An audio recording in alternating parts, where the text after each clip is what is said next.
বিশ্ববাজারে স্বর্ণের পর এবার নতুন রেকর্ড গড়ল রূপা। গত 9 ডিসেম্বর স্পট মার্কেটে প্রথমবারের মতো রূপার দাম আউন্স প্রতি $60 স্পর্শ করেছে।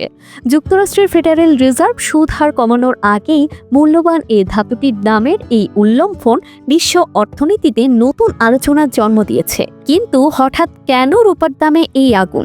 বিশ্লেষকরা বলছেন, চলতি বছর স্বর্ণের দাম 50% বেড়ে আউন্স প্রতি $4000 ছাড়িয়ে গেছে। স্বর্ণের এই আকাশচুম্বী দামের কারণে বিনিয়োগকারীরা এখন তুলনামূলক কম দামের বিকল্প হিসেবে রূপার দিকে ঝুঁকছেন। 10 ডিসেম্বর যুক্তরাষ্ট্রের কেন্দ্রীয় ব্যাংক সুদ হার 0.25% কমিয়েছে। সাধারণ সুদ হার কমলে এবং ডলারের মান পড়লে নিরাপদ বিনিয়োগ বা সেফ হ্যাভেন হিসেবে সোনার উপর চাহিদা বেড়ে যায়। রূপার এই দাম বাড়ার পেছনে শুধু বিনিয়োগ নয়, বড় ভূমিকা রাখছে প্রযুক্তি খাত।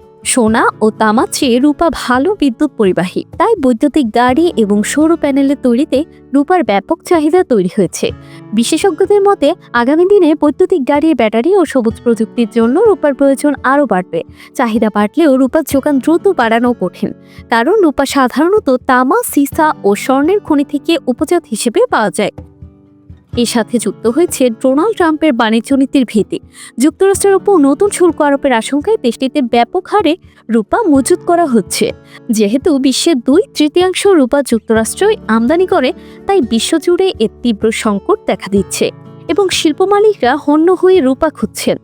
বিশেষজ্ঞরা ধারণা করছেন, চাহিদার তুলনায় সরবরাহ কম থাকায় আগামী মাসগুলোতেও রূপার দাম চড়া থাকবে। বিনিয়োগ এবং শিল্পের কাঁচামাল উভয় কারণেই রূপা এখন স্বর্ণের মতোই আকর্ষণীয় হয়ে উঠেছে। জান্নাতুল তাহসিন, ডেস্ক রিপোর্ট, সকালবেলা।